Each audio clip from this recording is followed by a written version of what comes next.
Kami hidup dalam rancangan-Mu Tuhan, dan rancangan-Mu tidak pernah gagal dalam hidup kami.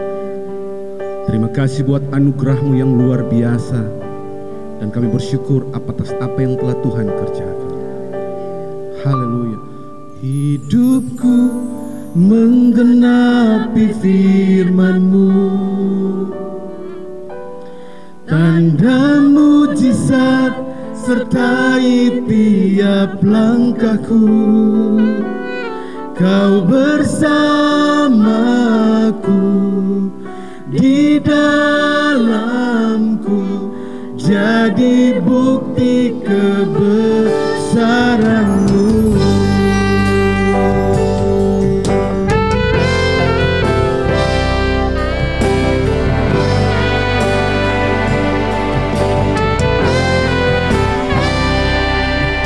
Tuhan, Kau sempurna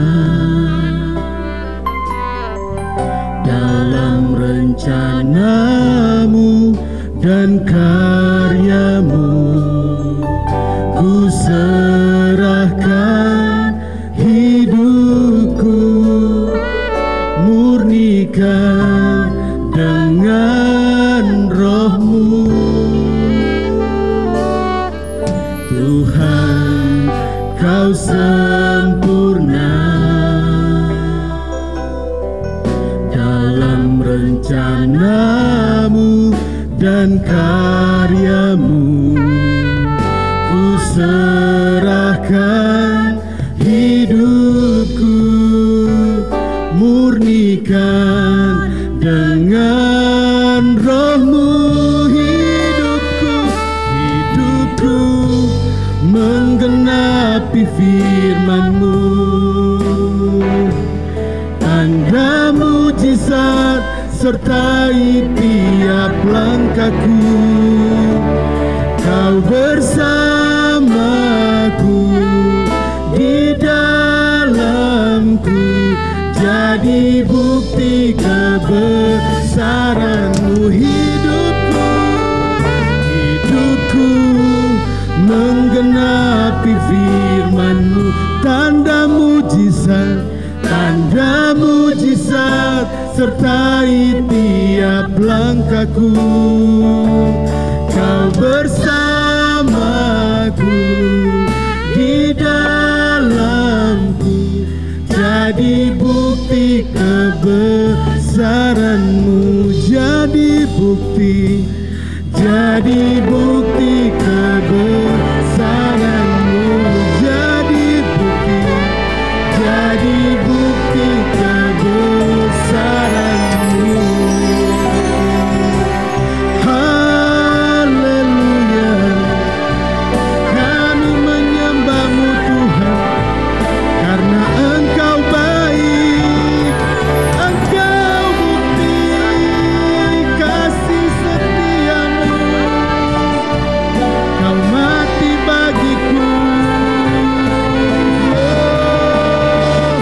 Hidupku menggenapi firman-Mu,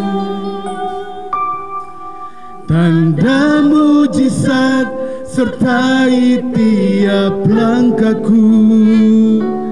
Kau bersamaku, di dalamku, jadi bukti kebesaran-Mu. Hidupku menggenapi firman-Mu, tanda mujizat sertai tiap langkahku. Kau bersamaku, di dalamku, jadi bukti kebesaran-Mu. Jadi bukti kebesaran-Mu. Jadi bukti kebesaran-Mu.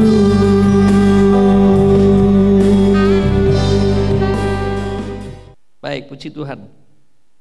Kita lihat di Yesaya 43. Yesaya pasal 43. ayat 19 sampai 21. Yesaya 43 ayat 19 sampai 21. Saya akan bacakan. Lihat, aku hendak membuat sesuatu yang baru, yang sekarang sudah tumbuh. Belumkah kamu mengetahuinya? Ya, aku hendak membuat jalan di padang gurun dan sungai-sungai di padang belantara. Binatang hutan akan memuliakan aku, serigala dan burung unta. Sebab aku telah membuat air memancar di padang gurun dan sungai-sungai di padang belantara, untuk memberi minum umat pilihanku. Umat yang telah kubentuk bagiku akan memberkati kemasyuranku. Saudara, kalau kita lihat ayat-ayat sebelumnya, Tuhan menunjukkan dirinya sebagai pencipta, sebagai penebus, sebagai pembentuk umatnya. Ya, dia menciptakan, dia yang menebus umatnya, dan dia juga yang menyediakan segala sesuatu buat umatnya, termasuk di ayat tadi. Jadi semua yang dilakukan Tuhan itu, dia hendak membuat jalan di padang gurun dan sungai-sungai di padang belantara dan seterusnya. Tujuannya apa? Untuk memberi minum umat pilihanku. Semua yang Tuhan lakukan itu tujuannya untuk menyediakan yang terbaik buat kita. Dan kalau sudah itu, sudah kita terima yang baik, dia berharap umat yang telah kubentuk bagiku akan memberitakan kemasyuranku. Kalau Tuhan kasih yang baik buat kita, Tuhan memberkati kita, Tuhan menolong kita, tujuannya apa? Supaya kita bisa menyaksikan kebaikan Tuhan, menyaksikan kedahsyatan Tuhan kepada orang lain. Ya. Nah, kita ada yang menarik, saudara. Jadi kalau saya simpulkan pekerjaan Tuhan ini, ada ayat 16, beginilah firman Tuhan ayat 16, yang telah membuat jalan melalui laut dan melalui air yang hebat. Nah, ini Tuhan sebenarnya mengingatkan kepada umatnya tentang bagaimana Tuhan mengeluarkan orang Israel yang diperbudak di Mesir selama 400 tahun, lalu dia menuju tanah perjanjian. Nah, ketika mereka sudah keluar, dikejar oleh Firaun dan prajuritnya. Lalu satu saat mereka menemui jalan buntu karena ada laut di depannya. Kanan kiri gunung, di depan laut, belakang musuh. Ya, mereka akan ditangkap kembali, dibawa lagi ke Mesir, ke tanah perbudakan. Bingung nih, semuanya bingung. Tetapi selalu ada jalan di dalam Tuhan. Amin. Kanan kiri nggak ada jalan, belakang nggak tertutup jalan, di depan buntu karena ada laut, tapi di atas selalu ada jalan. Tuhan suruh Musa, ulurkan tongkatmu, laut terbelah. Teknologi apapun, secanggih apapun tidak bisa membelah laut. Saya baru dari Raja Ampat, jadi wow, saya kagum sekali. Saya bersyukur ini karena diajak. Kalau saya sendiri, wow, lumayan mahal, hampir sama seperti ke Yerusalem. Satu orang 20 juta, sewa kapal 50 juta, belum makan, belum, wah, mahal. Tapi saya bisa lihat keindahan alam yang luar biasa dan saya belajar. Saya bawa buku, saya mengajar tentang bibliologi juga. Jadi belajar tentang bagaimana Tuhan menyatakan diri secara umum. Lewat apa? Lewat ciptaannya. Ketika lihat laut yang besar, bagus, ikan lucu-lucu, ada hiu, saya sempat berenang dengan hiu. Rupanya hiu takut sama saya, bukan saya takut sama hiu. Mungkin bau ini orang Kalimantan Tengah nih, takut disembelih. Atau mungkin bau saya ya. Jadi saya sempat berenang di videokan, wah itu pengalaman luar biasa. Dari situ saya mengagumi lebih lagi Tuhan. Hebat Tuhan. Ya, semakin saya belajar tentang firman Tuhan, belajar tentang ilmu pengetahuan, kita akan dibawa kepada pengenalan Tuhan yang dia hebat. Apa yang dikerjakan itu, tolong ditayangkan ya, ini judul khotbah saya, nanti kita akan lihat. Ada beyond axioma. Nah ini beyond itu bahasa Inggris, melampaui. Axioma itu dari bahasa Yunani, kalau bahasa Inggris A-nya dihilangkan. Jadi sebenarnya beyond axiom, ya, axiom. Apa itu aksioma? Aksioma adalah kebenaran yang tidak perlu lagi dibuktikan kebenarannya. Karena memang sudah benar, dianggap benar secara umum. Ya ini kebenaran umum. Contohnya 1 tambah 1 berapa? 2, pinter semua. Lulus SD di Masina. Matahari terbit di, saudara mau ke Arab, mau ke Amerika, ke Eropa, manapun di ujung dunia, matahari selalu terbitnya di timur, terbenam di barat. 1 tambah 1 dan itu istilah di istilah matematika juga ada aksioma. Jadi kebenaran yang nggak perlu dibuktikan. Ini kebenaran umum yang pasti betul. Ya, 1 hari 24 jam, nah itu aksioma.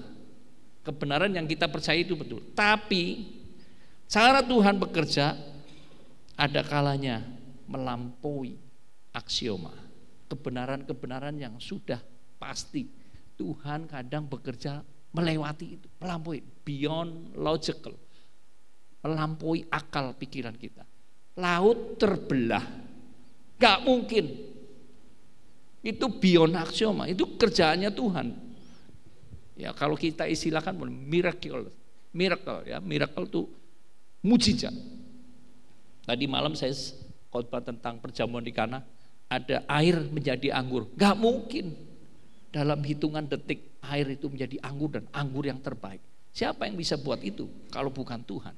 Ya, cara kerja Tuhan tuh kadang firman Tuhan katakan tak terselami sejauh timur dan barat. Itu cara berpikir kita dengan Tuhan. Kadang tidak terjangkau. Nah ini dilakukan Tuhan ketika menolong bangsa Israel. Sehingga laut terbelah lalu mereka bisa jalan di tempat yang kering. Lalu dikejar, angin menghadang mereka yang mengejar ini. Sampai mereka ke darat baru ditutup lagi air laut. Mati semua.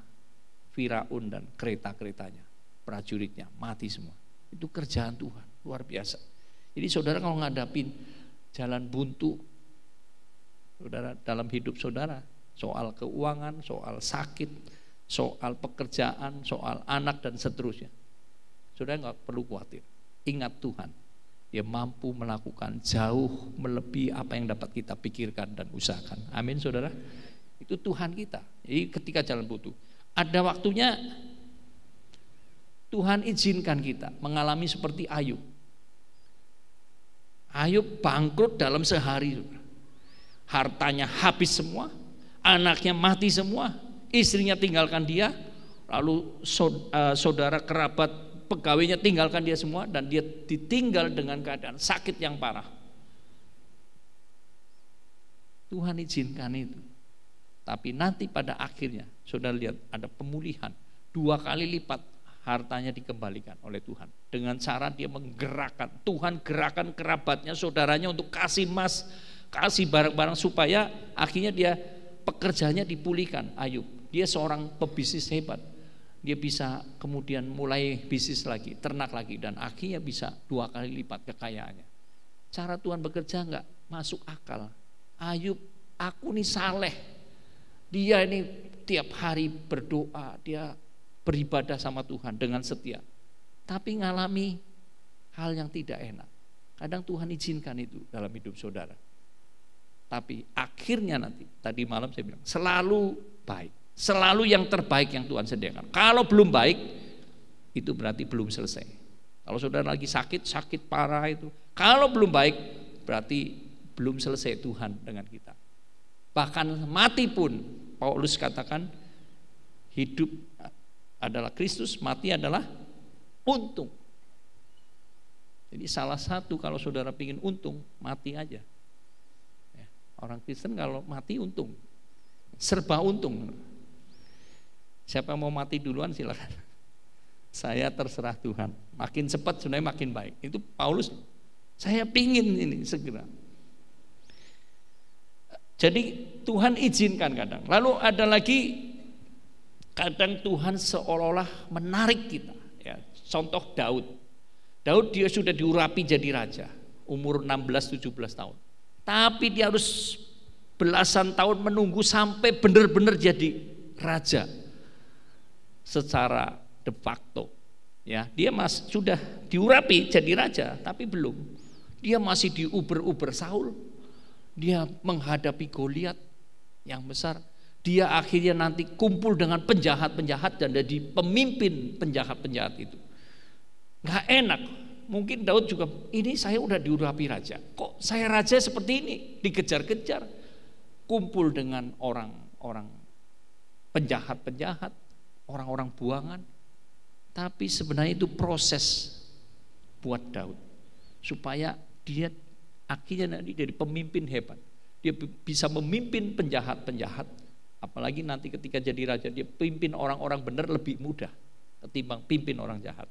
Saya pernah di penjara, saudara. Jadi saya ngerti. Waduh, itu mimpin mereka nggak enak sekali. Di penjara pun, di luar maling, pas masuk penjara masih maling juga. Kadang saya dapat jatah telur hilang, jatah ayam hilang. Di sana judi, di penjara judi juga, sama polisinya lagi. Ya, sulit ngatur itu. Tapi Daud alami itu supaya apa? Akhirnya nanti ketika jadi pemimpin, dia sudah mengalami proses. Dari hal yang kecil dia setia, akhirnya dia dipercayakan dengan perkara yang besar. Dia menghadapi Goliat, itu sebenarnya cara Tuhan untuk mempromosikan Daud. Jadi kalau saudara mengalami masalah yang besar, seperti menghadapi Goliat, saudara nggak usah khawatir. Itu cara Tuhan untuk menaikkan level saudara, iman saudara. Tuhan promosikan saudara nanti satu saat. Ya, dengan mengalahkan Goliat, orang mulai ngerti siapa nih Daud. Tadinya nggak ada yang ngerti. Jadi cara promosikan kita kadang Tuhan dengan pakai cara-cara mengalami masalah ini, masalah ini. Belasan tahun baru nanti dia naik jadi raja. Sama seperti Yusuf, mimpi besar, dimasukkan sumur. Tadi malam saya udah singgung. Lalu dia dijual jadi budak. Sudah bagus di rumah Potifar, difitnah, masuk penjara lagi. Mimpinya seolah-olah hilang. Itu seperti ditarik gitu. Saudara tahu panah, busur, pakai busur ya. Kalau mau dilepaskan itu, semakin ditarik ke belakang, maka itu lepasnya makin cepat dan makin jauh menjangkau. Papa saya itu dulu pemanah. Kadang tikus, karena pedagang, tikus itu banyak di rumah. Dia ambil busur, langsung ditak gitu lang. Biasanya kadang sampai 2 hari dibiarkan sampai mati. Dia titis. Saya juga bisa pegang busurnya saja. Manahnya nggak bisa. Saya lihat ketika dia panah, makin ditarik, wah melesatnya, pum, nancap di tembok pun tembus. Dia tancap terus sampai 2 hari. Nah, kadang Tuhan tarik kita, seperti Yusuf, seperti Daud ditarik. Wah nggak enak waktu ditarik, saudara. Nggak enak. Alami masalah ini, bangkrut, sakit, difitnah atau apapun itu. Tidak enak saat itu. Tapi saudara, mari kita belajar. Itu kadang cara kerja Tuhan yang melampaui akal kita. Kok begini Tuhan? Saya sudah rajin ke gereja. Kok saya ngalami rugi? Kok saya ngalami sakit dan seterusnya. Tapi sebenarnya kadang Tuhan itu lagi narik kita supaya akhirnya satu saat kita bisa melesat lebih jauh, kena sasaran, jadi berkat buat banyak orang, bisa menyaksikan cinta Tuhan ketika kita alami pertolongan Tuhan. Ada kalanya juga kita dibiarkan, seolah-olah dibiarkan Tuhan untuk mengalami sesuatu. Ada Daniel, gampang sekali kalau Tuhan mau hindarkan Daniel dari gua singa. Mudah, sangat mudah. Tapi kenapa Tuhan biarkan, izinkan dia, dibiarkan seolah-olah. Akhirnya dia dicemplungkan ke gua singa. Nah, apa aksiomanya? Saudara, kalau dekat singa yang lagi lapar, kira-kira ditaruh gitu ada binatang atau orang, kebenaran yang kita akui, yang kita yakini apa? Orang akan dimakan. Singanya pasti makan dia karena udah lapar. Apalagi ini berapa singa. Begitu masuk Daniel ke gua singa, harusnya dimakan. Itu kebenaran yang diterima oleh raja waktu itu juga. Aduh, Daniel mati nih. Orang yang nyemplungkan, pasti sebentar aja habis. Kalau saudara nggak percaya, silakan ke kebun binatang, anggap itu kucing. Halo, coba hilang tuh tangan saudara. Hiu sama saja gitu. Kalau begini, kemarin saya berdarah, orang takut semua teman-teman. Pas lagi di karang, saya kena kegores. Darah keluar, udah takut, ayo masuk ke takut hiunya datang kalau ada darah kan. Hilang bisa di tangan saya kalau dia datang. Ya, kami langsung cepat ke speed. Karena apa? Kebenaran yang kita terima, kita yakini, kalau ada darah, hiu makan. Sama dengan ini, singa yang lapar cemplungkan orang, mati ini Daniel harusnya. Tapi saudara, Tuhan biarkan itu supaya akhirnya apa? Rajanya ngerti Tuhannya Daniel itu hebat. Dia yang menciptakan singa. Mulut singa dikatupkan, masuk. Dan paginya dia datang, Daniel, masih hidup? Woi, masih. Baru dia yakin nih Allahnya Daniel hebat. Dan itu juga cara untuk mempromosikan Daniel. Akhirnya dia diangkat lebih lagi. Yang mencemplungkan itu, yang memfitnah itu, masukkan ke singa langsung dimakan. Ya, cara Tuhan. Sama dengan Sadrah, Mesakh, Abednego. Ya, gampang Tuhan untuk menghindarkan mereka dari dapur api. Tapi kenapa Tuhan seolah-olah biarkan mereka? Bukan seolah-olah, memang dibiarkan untuk masuk ke dapur api. Yang bawa Sadrah, Mesakh ke api karena sudah 7 kali dipanaskan, mati hangus. Nah, itu kebenaran yang kita terima, ya, kebenaran umum. Kalau kita terbakar, kita hangus. Ya, rambut kalau mau coba silakan nanti pas di dapur ibu-ibu, rambutnya yang panjang bagus, coba aja. Ini ada api nih, coba. Kira-kira apa? Hangus, keriting langsung. Ini saya agak hitam nih, karena di Raja Ampat tiap hari panas. Saya berharap malah rambut saya agak keriting kayak orang Irian gitu, supaya orang makin percaya, oh iya bener dari Raja Ampat ini keriting. Tapi kita lihat cara Tuhan bekerja beyond aksioma. Mereka masuk, raja lihat, loh, yang dimasukkan 3 orang, Sadrah, Mesakh, Abednego, kenapa ada 4 orang? Siapa itu? Itu teopani, kalau di Perjanjian Lama namanya teopani, penampakan Tuhan seolah-olah seperti manusia. Itulah Yesus kita yang bersama dengan mereka ketika di dapur api, ketika saudara alami masalah yang berat. Ingat, Immanuel, Tuhan beserta saudara. Saudara nggak akan kebakar, saudara nggak akan hangus oleh masalah yang saudara hadapi. Sepelik apapun, sesulit apapun, mungkin saudara udah putus asa. Ingat, Tuhan bersama kita. Ketika murid-murid di perahu lalu oleng, wah kita tenggelam. Padahal Yesus ada di situ. Harusnya santai saja. Kalau tenggelam, Yesus ikut tenggelam. Ya, Dia tahu kita. Waktu ngalami itu, Sadrah, Mesakh, Abednego santai saja. Akhirnya keluar, wow. Akhirnya orang melihat Tuhannya Sadrah, Mesakh, Abednego hebat. Mereka enggak hangus, rambutnya pun tidak hangus. Itu cara kerja Tuhan, beyond aksioma. Kadang kemarin saya juga sudah singgung tentang Lazarus. Kadang Tuhan seolah-olah menunda. Kita sudah bergumul dalam doa, minta ini, minta anak lah, minta kesembuhan, minta pekerjaan, minta berkat Tuhan, minta pertolongan Tuhan. Kadang Tuhan seolah-olah menunda karena memang belum waktunya. Seperti Lazarus, ditunda 4 hari, Yesus datang. Lalu ketika datang sudah meninggal. Inginnya mereka Lazarus datang.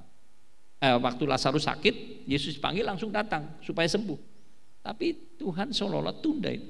Akhirnya kita melihat Lazarus yang mati, beritanya lebih heboh. Dia mati dan bangkit. Aksioma yang kita yakini, yang menjadi kebenaran umum apa? Orang mati nggak bisa bangkit. Mati ya mati, udah. Ya, kecuali mati suri lain lagi. Kalau mati suri masih bisa siuman lagi.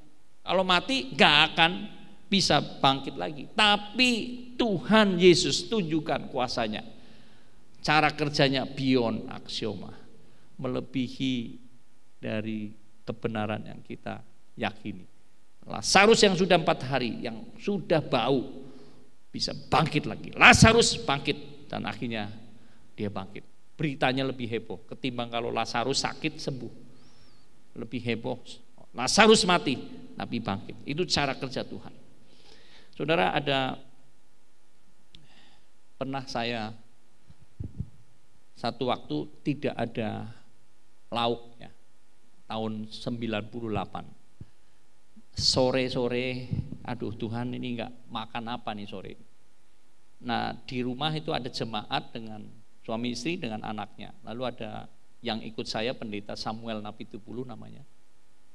Lalu saya ke jemaat, karena hujan lebat terpaksa saya tinggal di rumahnya itu. Ya, rumahnya tingkat di pinggir jalan, ya, di antara Palangkaraya. Jadi Pak suami istri, Pak Gembala ini pernah singgah ke tempat saya, yaitu masih seperti itu dari 98. Dulu terbaik itu, rumah paling mewah lah di situ, karena dulu masih belum kabupaten. Nah itu saya di situ nongkrong di pintunya, hujan lebat, Tuhan makan apa? Saya malu kalau mau minta sama jemaat, saya nggak suka yang begitu, nggak bisa saya. Jadi saya diam aja, saya tidak minta juga. Saudara, tiba-tiba dari arah Sampit ada truk lewat. Tahu saudara, rodanya tidak bergerak yang belakang. Saya lihat ternyata ada anjing yang terseret. Itu anjingnya terlindas oleh ban mobil belakang, lalu diseret itu agak jauh, lalu lepas, truknya lewat. Lalu saya coba lihat, loh ini kayak anjing punya jemaat ini. Anaknya nangis yang kecil, itu anjing kesayangannya, cukup besar. Aduh, saya coba lihat ke sana, hujan-hujan, ususnya keluar, kakinya remuk, dia masih hidup. Lalu saya laporan, ibu, anjingnya kayaknya nggak bisa hidup lagi, ususnya sudah keluar, robek, kakinya remuk. Gimana ibu? Lalu ibu jemaatnya bilang, terserah om. Halo, ini ada orang Manado? Ada ya orang Manado ya? Toraja sama juga ya, Batak juga. Kalau ada anjing kira-kira ini di otaknya apa? Tokijo. Kebetulan ada Samuel Napitupulu. Waduh, Tuhan hebat sekali. Saya perlu lauk. Ada anjing. Ini yang nyuruh anjing tertabrak siapa? Atau dia menyerahkan diri, atau dia ngerti saya, karena itu anjing itu kan punya jemaat, dia mungkin lihat saya lagi stres ini Pak Pendeta ini kayaknya nggak ada lauk nih, aku bunuh diri aja. Ingat ya, waktu Yunus apa? Atas ketentuan Tuhan maka datanglah ikan besar menelan, ya kan? Atas ketentuan Tuhan angin datang, atas ketentuan Tuhan dan atas ketentuan Tuhan, artinya semua itu ditentukan oleh Tuhan. Bisa juga atas ketentuan Tuhan, anjing itu bunuh diri, menyerahkan. Lalu, waduh, saya ambil, masak malam itu makan RW 10 kilo, nggak habis, bisa berapa kali. Besoknya saya dengan jemaat ke Palangkaraya naik motor, itu oleng tas ya. Jadi saya perbaiki di tengah jalan, saya perbaiki. Pas mau jalan ada putih-putih bergerak. Wah, apa ini saya pikir? Loh, kanan kiri hutan, belakang hutan, muka hutan. Tahu apa saudara kiri? Putih-putih bergerak. Halo? Apa? Itu kalau dari Banjarmasin, Kalimantan Selatan kadang kirim ayam ras ke Sampit. Nah saya berapa kali dapat ini, jatuh ayamnya. Jadi saya pikir ini siapa yang punya? Tuhan kirim dari sana atau gimana? Atau mungkin waktu diangkut dia ada ayam yang mau coba keluar, saya mau serahkan diri buat Pak Pendeta. Saya nggak tahu cara Tuhan. Akhirnya saudara, saya bilang, wah ini ya sudah, ambil aja, ambil. Kemarin RW, sekarang RT. Pas berangkat lagi, saya tengok kanan kiri, siapa tahu lurahnya datang. Tahu lurahnya, babi. Kadang ada babi lewat ini. Ada yang tertabrak truk, nanti dikasih ke pendeta. Banyak yang seperti itu, teman-teman seperti itu. Kadang ada biawak jalan, nah itu bisa dapat juga. Jadi itu nggak masuk akal tuh. Ada anjing tertabrak. Cara Tuhan memberkati kita beda. Bisa pakai banyak cara. Ya, ada jemaat dia sakit sudah parah sebenarnya. Dia belum punya anak, sudah menikah lama. Lalu perutnya tiba-tiba membesar. Dia pikir hamil nih. Puji Tuhan. Ternyata makin besar. Loh, kok besarnya cepat sekali? Ternyata itu air. Jadi ke rumah sakit disedot, nanti besar lagi. Waduh, makin parah. Udah nggak bisa makan, nggak bisa macam-macam. Jadi, tapi heran. Ini jemaat, dia bilang, Om, saya yakin saya akan sembuh. Saya yakin Tuhan akan kasih mujizat. Saya sembuh. Wow. Dia bilang ke istri saya, suaminya, tante maaf, waktu istri saya besuk, tante maaf, saya nggak panggil Om untuk berdoa. Saya takut istri saya mati. Oh, jadi dia sering dengar kalau saya berdoa buat orang sakit parah, itu biasanya mati. Itu paling sehari 2 hari mati itu. Dia ingat, oh, aduh, nanti kalau Om berdoa. Pernah nggak ditolak berdoa, Pak? Ini Pak Gembala. Pernah ya? Kenapa? Ini takut mati katanya. Oh Tuhan, ya sudah kalau saya tengok ke sana saya nggak berdoa. Saya cuma tanya-tanya sudah. Tapi imannya luar biasa. Saya yakin saya sembuh. Makin lama makin justru dia ngomong sembuh itu seperti yang ditarik tadi. Makin kurus. Tinggal kulit, saudara. Saya jemput di rumah sakit harus dipapah. Nggak bisa lagi. Dia kulit di tangan, nggak bisa jalan lagi. Saya pikir Tuhan sebentar lagi sudah. Tapi imannya tetap ngomong, saya yakin sembuh. Dia memang akhirnya kemo beberapa kali. Dan saudara, saya kaget ketika dia masuk ke gereja dengan suaminya. Saya nangis. Di mimbar saya nangis. Lihat dia, kok bisa sembuh. Kadang bisa saya ditarik seperti itu.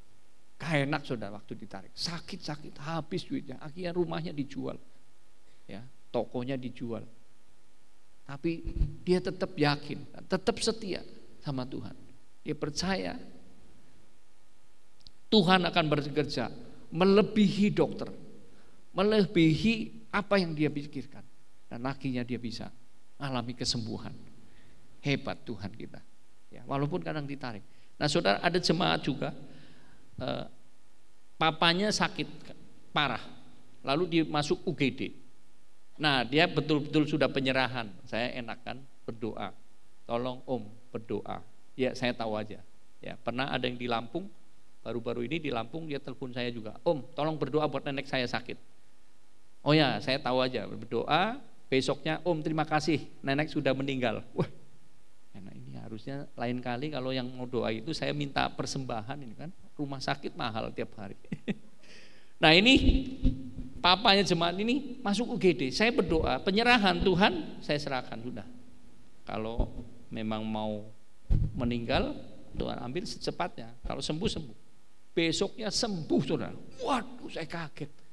Ini mujizatnya 2. Pertama dia sembuh, yang kedua saya juga sembuh. Tadinya biasanya mati, ini hidup. Waduh terima kasih Tuhan kau pulihkan aku nih. Wah saya semangat kali. Biasanya saya udah kalau suruh berdoa gitu udah saya ya ini aksioma saya kebenarannya. Kalau saya berdoa mati orangnya. Tapi selalu membuahkan yang baik. Nah, ada yang mau cerai, anaknya sakit, saya doakan jadi nggak cerai. Ya sekarang diberkati Tuhan, melayani Tuhan. Meninggal memang, tapi baik selalu. Nah ini sembuh. Oh my God, terima kasih. Dan saudara tahu ini adalah dukun. Di sana namanya Sangyang. Dia punya 6 teman. Ada ratu ini, raja ini dan seterusnya. Orang hebat, orang sakit datang ke dia. Ya, sembuh, bayar dan seterusnya. Besoknya ketika sembuh, dia minta dibaptis. Saya berdoa, terima Yesus, saya baptis. Setelah saya baptis, malamnya ditelepon lagi, Om sakit lagi. Aduh, apa saya salah baptis gimana? Saya terlalu lama saya rendam itu atau gimana? Ini orang tua nih sakit lagi. Oh my God, saya ke sana lagi. Lalu saya bilang, siapa teman-temannya?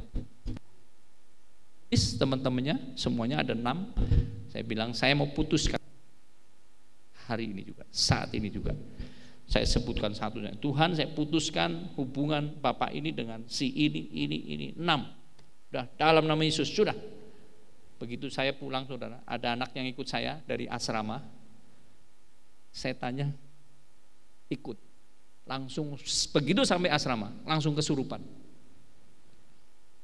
Kami pulang, dan saya udah pesan pokoknya apapun jangan dibuka pintunya. Saudara, malamnya pintunya gebor-gebor. Itu nggak terima itu. Saya tanya itu, yang teman-temannya digedor-gedor. Untung anaknya sudah tahu, jangan dibuka. Marah sekali semuanya. Besok paginya meninggal. Cara Tuhan, aksioma saya aja. Ini saya doakan mati, tapi Tuhan sembuhkan dia hanya untuk supaya apa? Dia bisa terima Yesus, dibaptis. Ketika dia mati lagi, dia sudah masuk surga. Itu cara kerja Tuhan. Aneh kadang, nggak masuk akal saudara. Itu hebatnya, beyond aksioma. Ya. Nah, saudara, satu lagi ada, terakhir saya ingin saksikan, ada satu pendeta ini bagus sekali kesaksiannya. Dia pelayanan di Madura. Ya. Ternyata jemaat itu orang tua semua, di atas 60 tahun. Wah, dia mikir, Tuhan, ini tinggal menunggu antrian ke rumah Bapak ini satu. Bener, 1 bulan kemudian ada yang meninggal, kubur. Tuhan, siapa lagi? Habis dong kalau gini orang tua semua. Dan dia selama melayani itu, dia karena persembahannya sedikit, dia kebetulan ada di gereja itu ada pohon pepaya. Tiap hari makan lauknya pohon pepaya, daunnya. Daun pepaya apa rasanya? Manis, asin, pahit. Dia tiap hari makan. Terus dia putuskan, Tuhan saya mau pulang. Nggak tahan lagi, saya mau pulang Tuhan. Ketika dia putuskan mau pulang, saudara, tiba-tiba ada wabah malaria di desa itu. Orang tua, anak-anak kena malaria banyak sekali. Pendetanya ini mondar-mandir saja, orang lihat, oh pendeta ini hebat, nggak kena dia, nggak kena malaria. Wah, saudara, itu cara Tuhan. Nah ini cara Tuhan yang kita nggak sampai ke situ kok begitu. Ada orang mulai datang ke dia, dia tanya, Pak Pendeta, kok Pak Pendeta nggak sakit malaria? Kami ini banyak sakit, ada yang mati. Bapak, apa rahasianya Pak? Rahasianya apa? Bukan. Kalau dia sebut itu semua makan daun pepaya. Dia sebut apa? Saya punya Yesus. Bukan daun. Kalau dia bilang saya makan daun pepaya, ya udah makan aja daun pepaya semua. Saya punya Yesus. Saudara, mulai saat itu, mulai satu persatu Tuhan tambahkan jiwa. Pak, ada pohon pepaya. Ya tiap hari makan, nyoba saja.